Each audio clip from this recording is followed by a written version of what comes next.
We're live today for our Worthy Collective, and our beautiful message is today the worthy wealth, wealth worthy, worthy wealth, and the opportunity that we get to lean in with Kate, who is our prosperity mentor, aka financial planner, all things finances, vision, opportunity, choice, and that opportunity to look as women into income and how we have the choice to choose in now. And from Kate, the person that she is before us is someone who is evolving and growing in ways that we are so excited that she's able to be with us because she gives so much. She has a number of programs, events that she has commitments all over her calendar, and moving from where she is in Oklahoma to Texas in April. We're so grateful she's in one place today and she's leading with this powerful message because of her background in corporate marketing, sales, and being to do all things for organization. She chose into this opportunity 10 years ago, and she is celebrating her best year in 10 years. And it's because of her commitment to serve, her commitment to offer solutions and give choices to all people. Yet there is a great passion she has within for women, knowing that we have a different stigmatism in finances and we can release that. So I'm so grateful that she's here today to teach, lead, grow, and give us that ability to shift where we are. We're so grateful that you are here today and stunning as all. Oh, thank you. Well, thank you so much, Maggie. You always do the best introductions, so I hope I live up to that today. So, Always. I have a lot to go through with you guys, so I hope I'm gonna go kind of fast, so feel free to be like pause if you need to. I have one speed and it's like 100 miles per hour usually. So, but I hope that you have a pen and paper because I am very much when I teach, I like to give some practical things, but also have you do some exercises and stuff while we're going. So I am going to share my screen with you. Okay, can you see it? We're going to cross our fingers because tech is my You arch got it, nemesis. sister. So worthy wealth, redefine prosperity through purpose. And so, as Maggie said, I am a financial advisor. I have been doing this for a while now, and absolutely love getting to help people in this area. But wealth is a very fun topic. So, one of the things, oh, I can't get it to change. There we go. So, one of the things that I want to ask you is what is your definition of wealth? And y'all can unmute. I'm a interactive person. Anybody? Choices, opportunity, options. Okay. Anybody else? Depth. Depth? Yeah, like wealth in depth of relationships, depth of the Okay. dreams, like I how like that. deep you go. Mm. Yeah. So wealth is, I mean, I'm sure there is like a dictionary definition, but for all practical purposes, wealth is a very subjective term. Okay. What Maggie views as wealthy and what I view as wealthy and what Tamara views as wealthy and what Stacy views as wealthy, all going to be very different. And so that's something whenever I talk about money, I'm a kind of a weird financial advisor, I guess, because I recognize this and it does look different. And so these were just some on the right, some quotes or things that I pulled off just to show you, even in the history of some great people, there's still such a vast difference of how people define wealth, right? Wealth consists not in having great possessions, but in having few wants. I liked that quote because it's not about what you have, but it's like the what your heart desires, right? If you have the things that your heart desires, then you are wealthy, right? Because you want for nothing. A man's true wealth is the good that he does in the world, right? The service that he provides. Too many people. I love old cowboy people, but Will Rogers, and Garth Brooks. I had to throw them on there. So, too many people spend money that they haven't earned to buy things that they don't want to impress people that they don't like. And so many people have this definition of wealth, but the actuality of that definition is Will Rogers' statement, right? Like all these people have all this money to have all these things to impress people that they actually don't give a crap about. And that to me is not wealth, right? Even though, for to some people that is.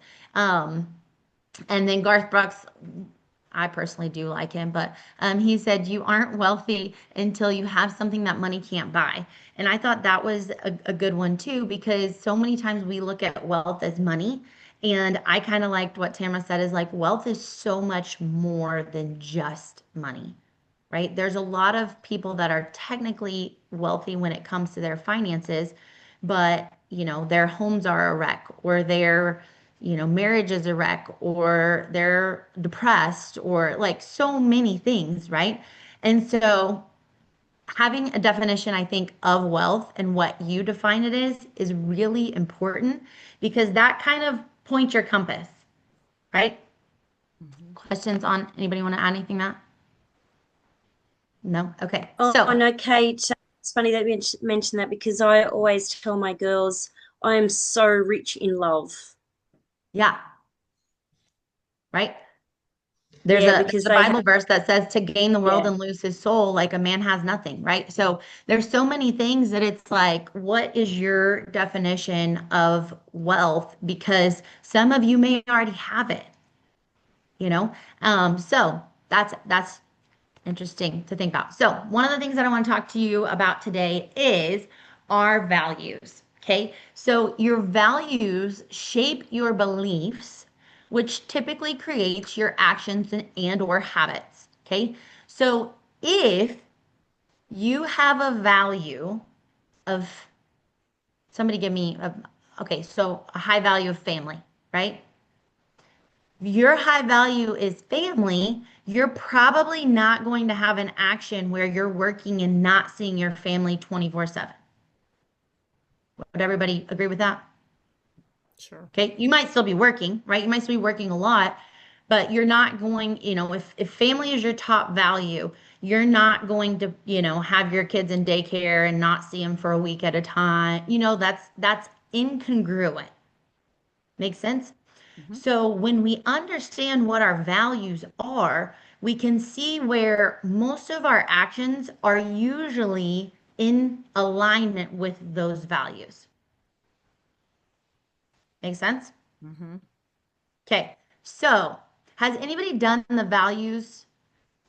Have you done the values exercise with them, Maggie? You have? Okay.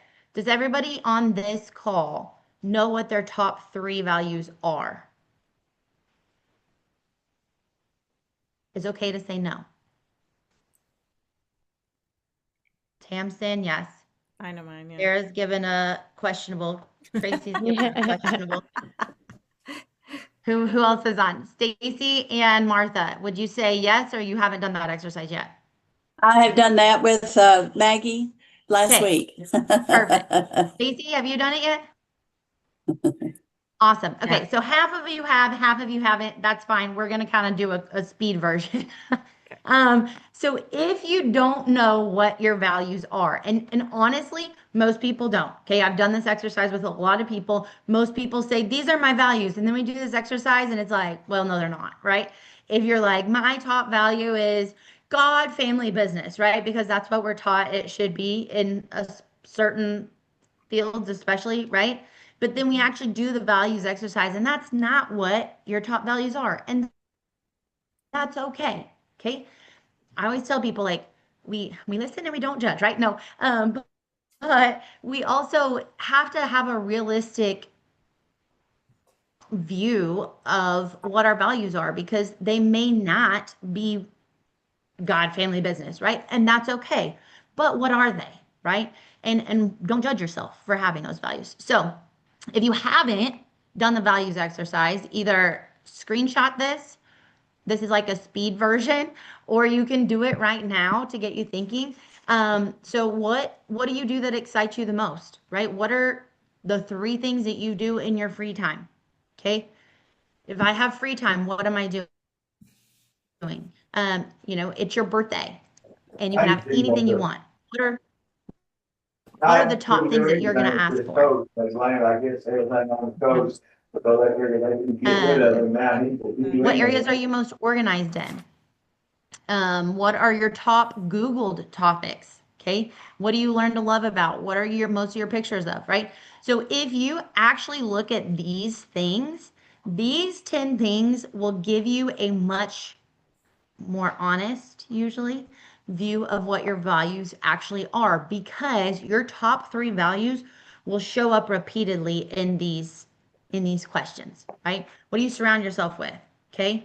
If you look around me, I typically have drinks, I have my phone, I have my laptop, right? And those things represent certain things to me, right? So hydration is health.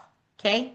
Health is a high value to me. Okay. So you will see me and I'm organized in my food. I'm organized in, those, my vitamins, right? The things of health. I'm organized in those areas. And I do a lot of research. I like to learn about those things, right?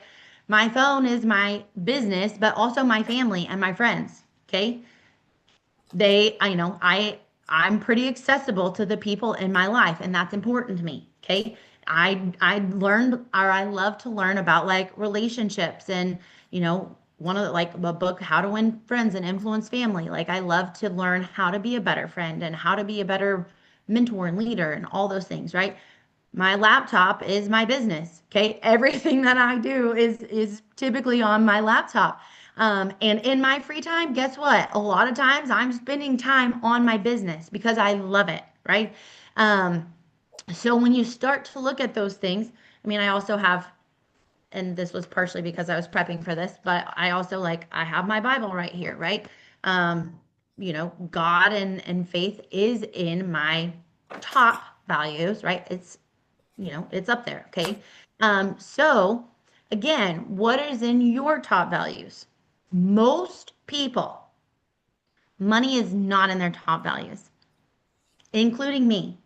Money is not a top value for me, and I'm a financial advisor. Okay. It's not even top five. So here's the thing. People that have money as a top three value, which some people do, typically have a lot of it. Not all the time. Sometimes they don't, but a lot of times they do. Is that bad? Good? No, right? It's just their values. Okay. As a financial advisor, it's kind of ironic that money really isn't in my top values. So, but honestly, most people it's not.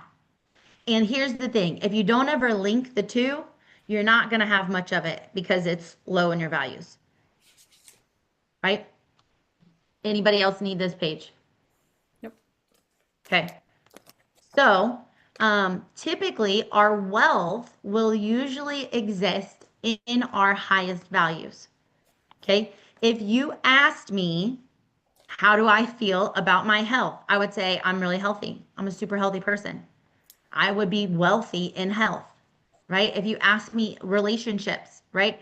I feel like I have great friends. I have great relationships in terms of like my relationships and my family, super wealthy, right? So the areas that I have high value, I have high wealth or I have abundance, right? In those areas.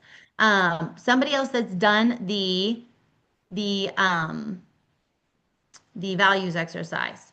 What are speak up and tell us your top values. Share with the group, somebody.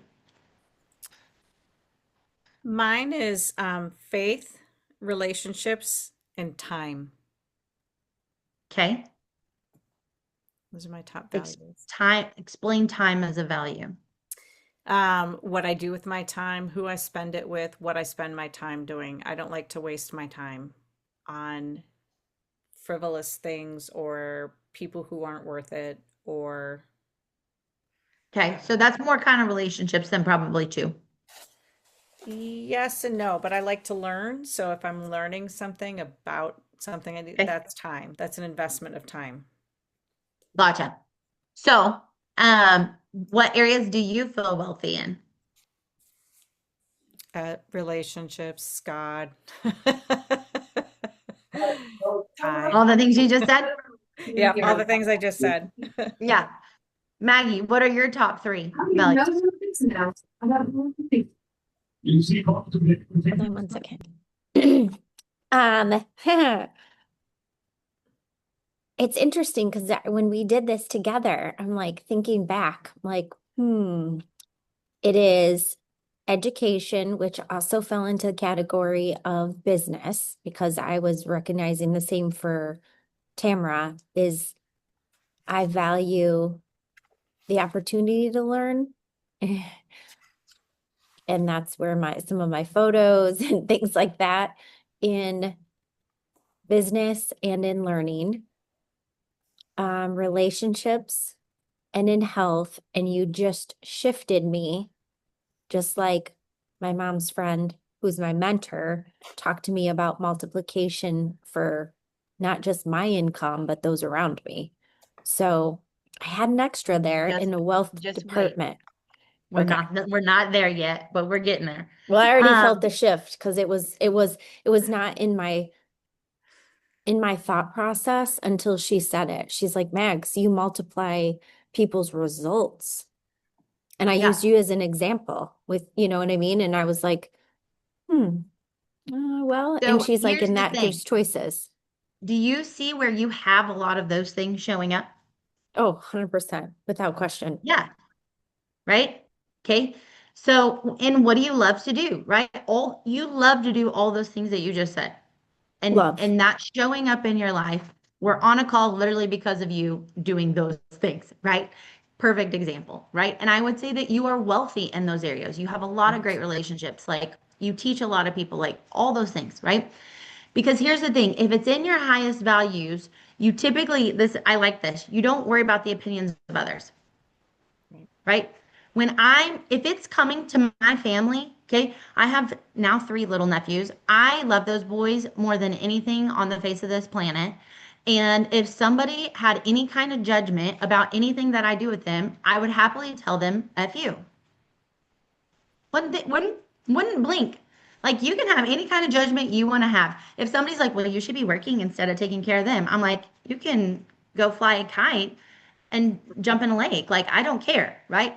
That's, in my highest values. The world stops, right? The world literally stops when it comes to those boys because they're in my top values, right? I love them to death. Okay. I don't care what anybody else thinks, right? That's the truth. And that's some true. Some obviously in my other my other values, like business obviously is really high in my values. That I view that as my service to the world and all these things, right? So my purpose and yada yada yada. Okay. However, I'm sure plenty of people have opinions about my business or that I work or whatever. Like I've dated plenty of guys that are like, "You work so much," and I'm like, "Yeah, I do, and I love it." Right? If some guy is going to be like, "Well, you can't work if you're going to be with me," then I'm probably going to be like, "Well, we weren't meant to be together." Next, right? I don't care, right? I'm not going to think twice about it because I know I have calling and purpose here. And that's going to shift and change, right? As my life changes or as I get married or have kids, like there are going to be changes, but I'm never going to be like, I'm just walking away from this and I don't care anymore because it's in my DNA and my purpose on this planet and in my highest values. Am I ever going to quit that? No, right? And so the thing that most I try to help people when it comes to money, especially in like this side of things, right? I tell people as a financial advisor, I help them in on the practical ways, right? I help them teach, I help teach them all of the good things to do, the practical, like put this into place. This is your, moves and whatever. But I also have done kind of the back end of the psychology of money because most things involving money and finance is more psychological than people want to admit or realize. Trust me, I've done this for over a decade. You wouldn't believe how much this is a true statement. Okay. So when we learn to tie money to our highest values, we will have more money, right? And here's the thing about wealth. I don't think that wealth is solely tied to money. I don't. But I do think money on some level, doesn't mean you're a billionaire, but it on some level is necessary for wealth because there's not much we can do in America without it. Would you guys agree with that? Mm-hmm. It's a pretty important currency, right? Because, you know, I like to eat and I like to eat well. Guess what? That takes money, right? You know, things that you want to like, you want to create time with your family and experiences and vacations. Typically, that takes some money. Now, can you experience time like sitting at home and playing games? Like I have great memories of my childhood with time in the car, you know, with my dad or my mom, usually my dad. But you know, my mom, like we would go do tours and stuff. Like we had a lot of good memories that didn't cost money, but I have a lot of great memories that did. Like when we went on vacations together, or when we went to like a fancy restaurant, you know, different things that were really fun that I got to do with my family and they took money. Okay. So learning to tie money to your highest values will increase the money that you bring in and that you keep. Make sense? Okay. I did this last year and my income tripled. Actually, it was 3.5 times, but almost, now I'm like looking at that. I'm like, wait, actually, it was almost 4 times the income from, well, probably about 3.5. Yeah. 3.5 times. Okay. Because I realized, like I told y'all, money isn't in my top values, right? But guess what is? Family. Okay. Family, top value, right? So when I realized that my sister was like struggling about going back to work and daycare and all this stuff, I had this like, oh shit moment of like, I don't want to be there, right? So I drastically changed my business, worked on my residual income, worked on and realized like, hey, I can create a business that I can have, you know, 100,000 plus coming in residually if I make these shifts, and that will allow me to stay home with my kids and never have to put them in daycare because of this shift. And then guess what? Done. Did money become a top value? No. But did I see like where that serves my top value? Yeah. And as soon as I made that mental shift and like realization, my income 3x, right? So this is one thing that I work with people on because most people have bad views and or trauma around money that they will a lot of times repel it, right? And so one, clearing up some of those traumas, but also two, realizing how money serves your top values, right? For a long time, I had a view of, you know, men didn't want successful women. So guess what? I wasn't as successful because that was my belief, right? Is that a true belief or a good belief? No, but did I have it? Yeah, right? So I had to clear that up and change that belief. And then guess what? Now I'm more successful. You know, so it's our wiring in our heads a lot of times that create our wealth or our, you know, wealth in all areas, but especially around money and finance. So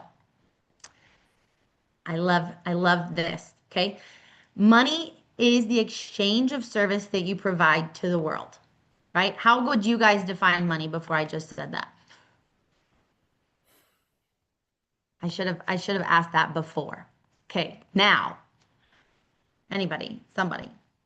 Money is an exchange. It's currency, It right? is. I mean, It it's is. Currency, currency. So it's right? like with our kids, when you're disciplining kids, you talk about what's their currency.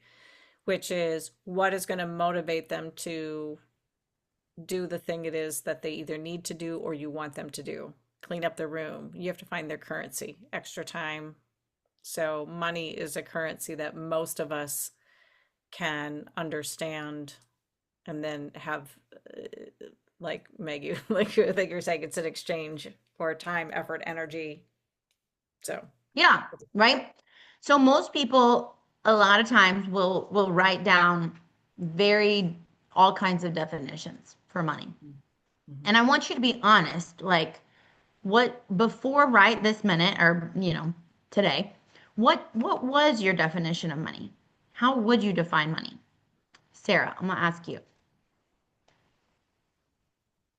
Um, I mean, for me, like I always feel like money, it like it helps you pay your bills, it helps you do things that like you'd like to do, travel. Like it's not necessarily a want, but it's a necessity. Like does it, yeah, it's not a want, but it's a necessity. It's, it makes things happen that aren't kind of like an emotional thing or an adventurous thing. Like you can go camping and not spend as much money as staying at like a five-star hotel. And you're still having equal adventures, maybe, depending on who you are. Adventures. Depending on who you are. Yeah. And so this is one thing that I love to tell people because a lot of times when I sit down with people, they have what I would say charges around money, like Mm, positive or negative. Okay. But the truth is, it's just money, mhm, right? Like money is not good or bad. A lot of good is done with it. Bad can be done with it too, right? It's it's it's what it's what or it's whose hands it's in, mhm, right? It's like the saying like guns don't kill people, right? People kill people, okay? A gun, if it's sitting on the table, is not going to do good or bad, right? It's whose hands it's in. Money is the exact same way. Money sitting on a table, it's it's not going to do good or bad. It's just sitting there, right? But when you put that in somebody's hands, then they can do something with it, right? And I am of the belief we need a lot more money in a lot more people's hands that are good, right? When you put yeah. money in good people's hands, most of the time, not always, most of the time, they do good things with it. Would you guys agree with that statement? Mhm, most of the Okay. time, There's yes. plenty of money in bad people's hands. And guess what? Venezuela, perfect example. Okay. So, um, and anyways, so it's an exchange of the service that you provide to the world. So if you want more money, what do you think that you should do?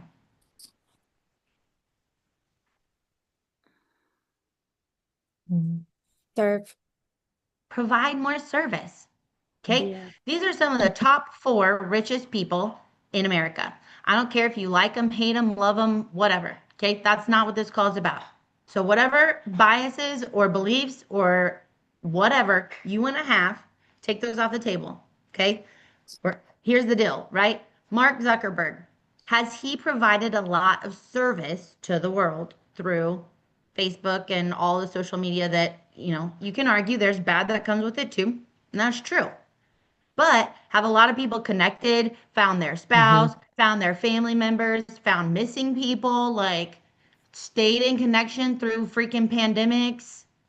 Yeah, yeah. right? I don't think that you can say no to that. Okay? He's provided a lot of service to the world. Okay? He started out as a like just a tech guy, right? Now he's worth $220 billion. And guess what? He's still working. Mm, Okay? All of these guys that are multi-billion billionaires with a B. Most of us on this call probably can't even fathom billionaire with a B, right? I know two, and that's it. Not there, that's like rare air, okay? But all of these guys are still working. Because they're money hungry? No, all of these guys could retire and never work another day, and their grandkids would still have money. You guys realize that, right? Why are they still working? Because it's what they do. Because Yeah, it's and they what they serve. They love. like that's It, their passion, their values. Yeah. They yeah, serve. they love it. Elon Musk, he's the richest one on here, right? Donald Trump, he's the poorest guy on this page. Okay. He's super broke at 7.3 billion. Okay. He's not even in double digit billions. All these other guys are in triple digit billions. But guess he's 79 years old. Is he retired? No, not even close. And he took on a whole presidency and 6 million other things. Okay. Right? He has passion and purpose. Whether you disagree with him or not, you can't deny that. Right? The Hmm. guy's schedule is crazier than mine, and he's 79. That's insane. Right? Elon Musk, $718 billion is his net worth. The guy still works all the time and is starting new companies, right? SpaceX, Tesla, like he is active. This is what he started with. He started by creating a video game in like high school or college or something. Okay. Then in college, he made a software and tech company that he sold for like 300 million, right? He is pretty much self-made, right? He made all of his own money. Obviously, he found investors for things and stuff, but he brought himself to 718 billion, right? SpaceX, Tesla, tons of things. Has he provided a lot of service to the world? Yes, Hmm. absolutely. Yeah. Yeah, tons, right? Can't deny that. Jeff Bezos, totally self-made too. Started with a bookstore in a garage. Okay, Steve Jobs started in a garage, right? All of these people that we hold as like, oh, these are super wealthy, whatever, blah, blah, blah people, a lot of them started with not much more than you and I have, or sometimes less. And yet here they are. One, I would say largely due to like purpose and calling, and they're passionate about what you do. Elon Musk is a next level freak and in like brainiac level. Okay. But is he passionate as everything about what he does?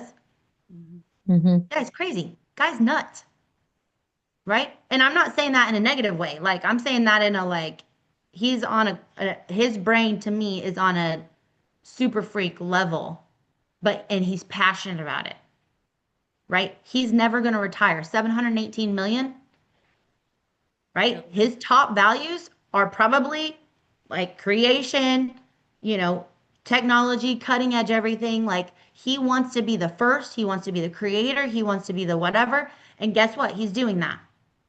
And in exchange for that, he has $718 billion, right? Same thing with Jeff Bezos, 250 million billion, sorry. Jeff Bezos has 250 billion. This is his current. He currently is in Blue Origin, which is in space or exploration. He has a Bezos Earth Fund, which does like social causes and like economic causes, philanthropy stuff. And then he is trying to bring back the Washington Post and make it, more technological, whatever, right? Four guys, all wealthy. Steve Jobs could have been on this list too. He was actively involved in his company till the day that he died, right? Do any of them have to work ever again? No. No. So arguably, they're not doing it for the money, right? They're doing it for the service. But in an exchange, what do they have? Money. Lots of money, Hmm. right? And I would say that probably in their top values, they're very wealthy. Okay. Now their top values don't match my top values, and that's fine.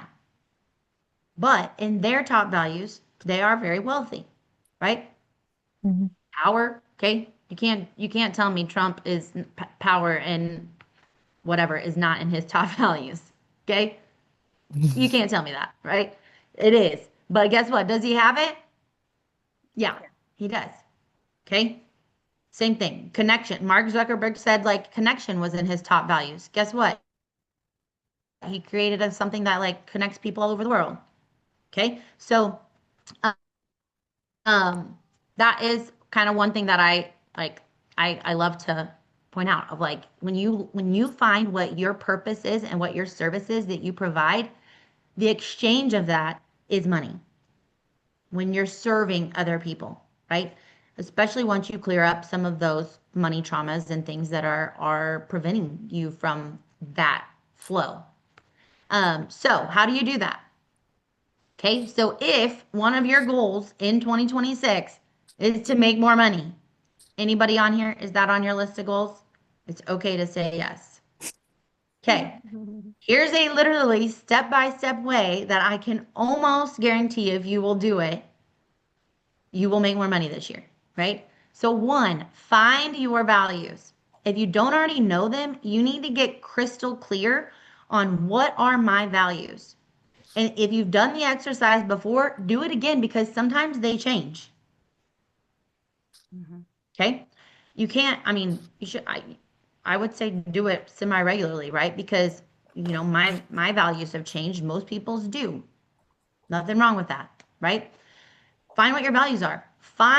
Write down literally 50 ways that money serves those values, not somebody else's, yours. Okay? Maggie, if your value is learning and teaching, what are, I mean, it's others too, but your top three. Okay? What are 50 ways that money serves those values? Well, you can pay money to get more courses that help you learn more, right? All the courses that you've done, did you have to pay money for them? Yep. Yeah, right? So it costs you money to learn. So having more money means more learning, more education, more resources that you can learn to then teach other people, right? So tie money to those top three values, 50 ways.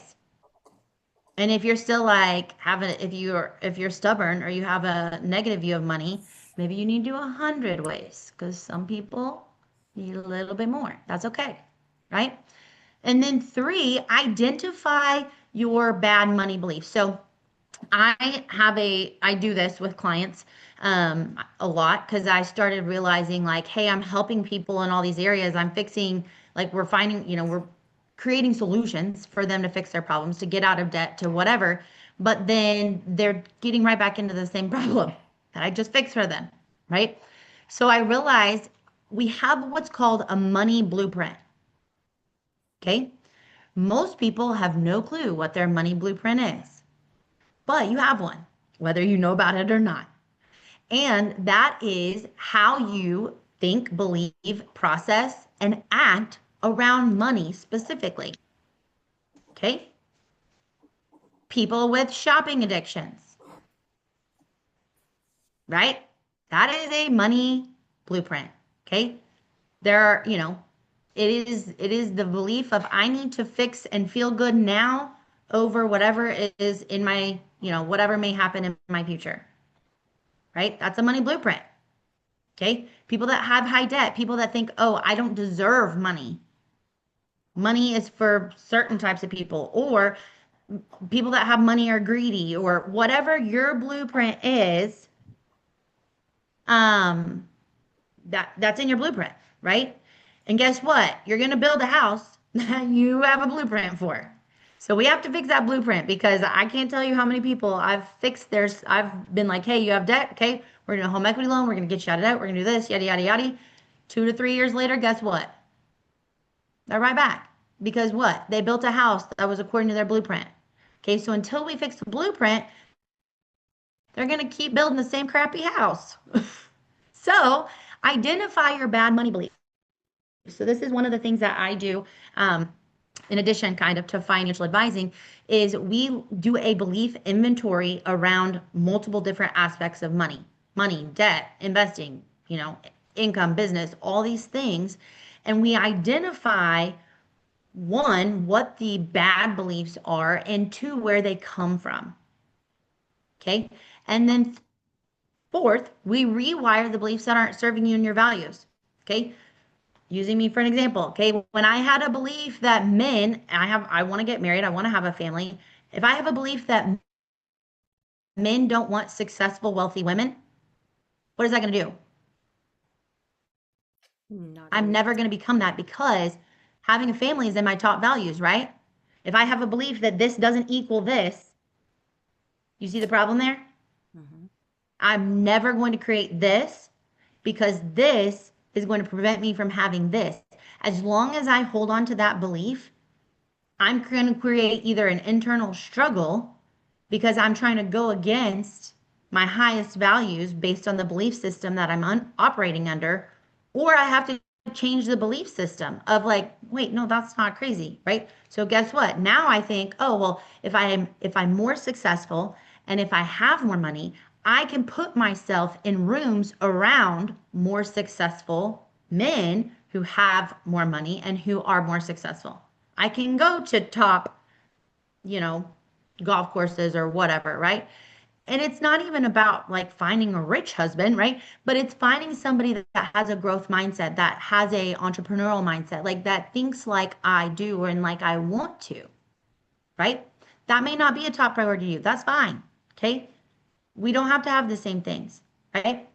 If you want to, I'm using me myself as an example, but somebody give me an example of something that you have like what you would say a negative belief around in reference to one or more of your top values. Well, I recently did the Mentor Like a Mother, and when I was teaching that, it was about, unintentional lessons that we learn. And one of my big discoveries was my grandmother had asked me when I was young, would you rather be smart or would you rather be rich? And of course, when I'm young, I said, well, I'd rather be smart because I could figure out how to be rich. And then the older I got, I realized that wealth and wisdom versus smart and rich, right, were two different things. And so I said, well, I'd rather be wealthy and then, and wise. And then what I realized was the question itself set me up to think I had to be one or the One or the other. other. I couldn't be both. And I have always subconsciously been choosing to be smart and wise over wealthy and rich all these years. And I was like, wait a minute, I can make decisions daily that improve. What am I going to do today that adds to my wealth and my wisdom? Right. And so, Would you agree that all four of these men are very wealthy and very smart? and yeah, and wise, right. But in my mind, I had to choose between the two. And it wasn't until I started rewiring that question that I started going, I have subconsciously made that choice all these years and not realized it. That Yeah. that because just the way that it was asked to me, it set me up thinking that I couldn't be both. And so I've had to rewire my thinking on Wire absolutely that everything. blueprint.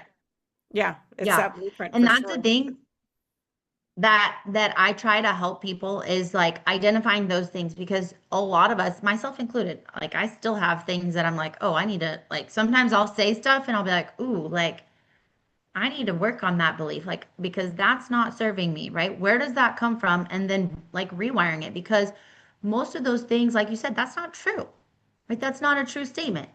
And so replacing like that belief, because it doesn't matter if it's true or not, in your psychology, it's true because you've created it. Yeah. And that's the thing that we have to go back and rewire. And so that's, like I said, I do help that or help clients with that. And this is the thing that I want to leave you guys. So leave you guys with, sorry, I can't speak today. And Maggie, this one's for you. Who's losing because you aren't winning?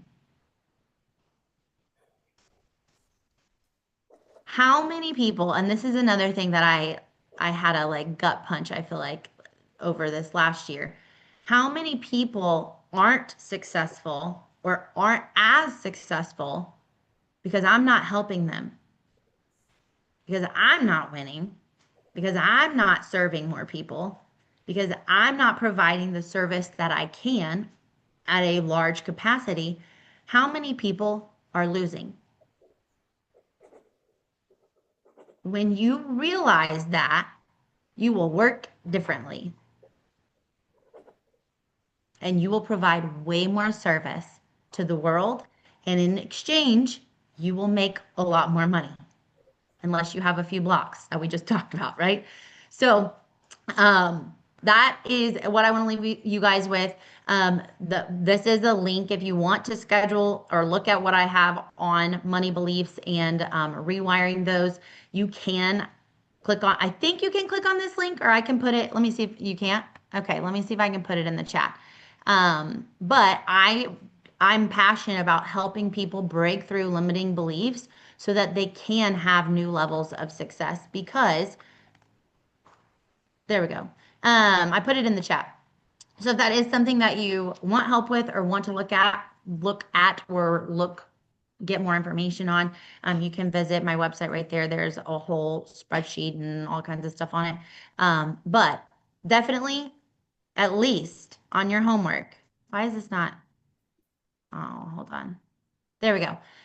Do this on your own, right? Go through these 4 steps, because I promise you, if you work on this, 2026, you can see massive financial growth just by these 4 steps. So, any other questions that you guys have, or anything you want to add? Okay, that's so powerful. Thank you. Good. Work to do. But everything, like my values are tying into everything that you're saying. I need to work on the blueprint. Yeah. So it's awesome. Thank you so much. And that last slide was very, very powerful. I think we have some awesome, amazing women in this group and on this call that, God is calling you to bigger things and bigger levels of outreach and service. And sometimes we get all up in our head of like all the things that we can't do and all of the shortcomings that we have. But how many people are losing because we don't want to go past that to be winning, right? And people need what you do. That's something that I realized, like, man, people really need what I do. There's tons of bad financial advisors out there that are giving terrible advice that people are like getting screwed left and right, and they need what I do. They need a good person that's going to care about them and that's going to help them and that's going to like give them good instructions, right? And when you realize people need you more than you are scared of what people are going to think, or whatever your shortcomings are, you're going to overcome that and go serve a lot of people. So let's win. Thanks, Kate. So helpful, so clear in taking those values in which is most important, because it becomes simple. Easy. 4 Super steps. 4 simple. steps is easy. Mm-hmm. Well, it's clear. I mean, that last question, who's losing because you aren't winning? It's so direct to the values, right? Connecting that belief and value to your gifts and talents, to what you're being called to do. So it really shifted me, because I was like, okay, because I teach one-on-one private lessons, I'm like, I'm not willing to compromise more time for individual lessons, because there's just not enough of me to go around. So I have to reframe it. How can I serve more people with that same time frame? And so that really got me thinking on, conversations that I've had recently with potential new students, and talking to the moms and the support that they're looking for their children. Because I don't just teach singing and acting. I teach a whole plethora of things. And I'm like, and I was just looking, because I was looking for my values, the ones that we did with Maggie. And I was like going through my binders where I keep everything. And I came across some of my purpose-driven statements from a couple of years ago. And I was rereading it going, oh yeah, that's right. I had this goal target. It was reminding me what some of the other services that I could provide in order to grow. So it's a good review. Yeah. And looking at like, okay, well, what are ways that you can serve more people? I ask that question to myself, but also to other people all the time. Can you do group coaching? Like, you only have so much time. Right. So how can you maximize the time that you have to provide more service? Like, can you do group coaching? Can you do like Facebook or YouTube lessons? Like, what are ways that you can adjust or make Yeah, well, shifts having to serve events, more like people? I had a, one of the things that I really focus on is branding. Like, people cast you as soon as you walk into a room. Yeah. And if you don't know how people perceive you, you're going to miscast yourself all the time. So there's events that I can do. And then another thing that I have that I just haven't had a chance to, I'm kind of in a busy season, but I'll get there, is a recital for my students. Like all of my students getting together for a performance. That is one event that not only would they pay for, that I would orchestrate and put together, which as an arranger, it's right up my alley. So as a And you director can and invite producer, scouts and stuff too. exactly right. Like it's just something that I haven't done yet, but it's on my list. So Yeah. Hey, target Kate, can focus. you show that last slide? Last slide. Yeah. Haha, I love that. And Tam, I think that's so beautiful because it's exactly what Tam did to me last week when she shifted me, sharing about the Confidence Kickstart and how I had a belief that like I love doing it one-on-one, and I couldn't fathom, I wasn't able at the moment with her to think about the one-to-many. And I was like, no. And she's like, oh, okay. And then later I was like, I can do that. I just need to shift myself and edit how to do that and realize that it will, I can limit it. It doesn't have to be hundreds of people, you know. Yeah. Yeah. And finding like, I mean, I've talked to you about that too, like maximizing your group stuff and then like getting them more nitty gritty on the one-on-ones because there's a lot of things that you can teach in a group that are applicable to the whole group, especially if you're 100%. having them do work. Like because too, even on this call, some of you are going to do the things that I just said, and some of you aren't, right? The people that do the work are going to get the most out of it. The people that are don't, like, they might be like, oh man, people are losing because I'm not winning. And they might take that and they might still get something out of it. But ultimately, the level that you want to get out of the call is the level of work that you're going to put in. Mhm. Yeah. And that's, if you have people that are paying for a group or for service or whatever, like you're getting equally paid for whatever your time investment is, and whatever they take out of it, that's their, Mhm. that's up to them. And that's, I think, like with, Tamara, like in your events, there's so many ways that you could do that.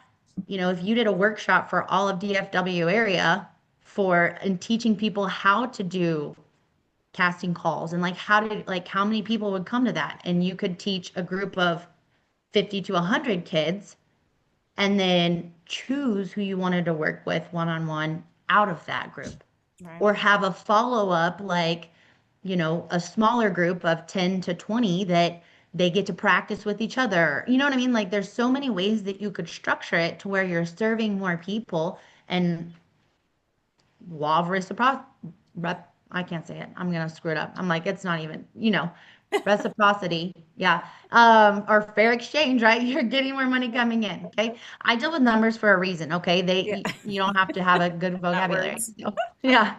Um, my sister, she's the language person. Um, but anyway, so that's, maybe something for you to think about and ask yourself, like, it's the beginning of the year. How am I going to serve more people? Right. I never ask, how can I make more money? I always ask, how can I serve more people? Because I understand that the two are synonymous and I want to come at it from the right motive. It's not, you will get, right? But it's not just about what can you get, it's what can you give. Correct. Anybody else have anything to share?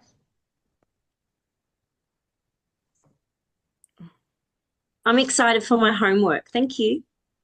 You're welcome. I want to I hear After agree. I've eaten a healthy breakfast. good. I want Because to I'm hear y'all's wins and your yeah, breakthroughs and your what you realized through the homework. Because if you really do it and you're honest with yourself, you're gonna have some big realizations when you do like those four things I just said.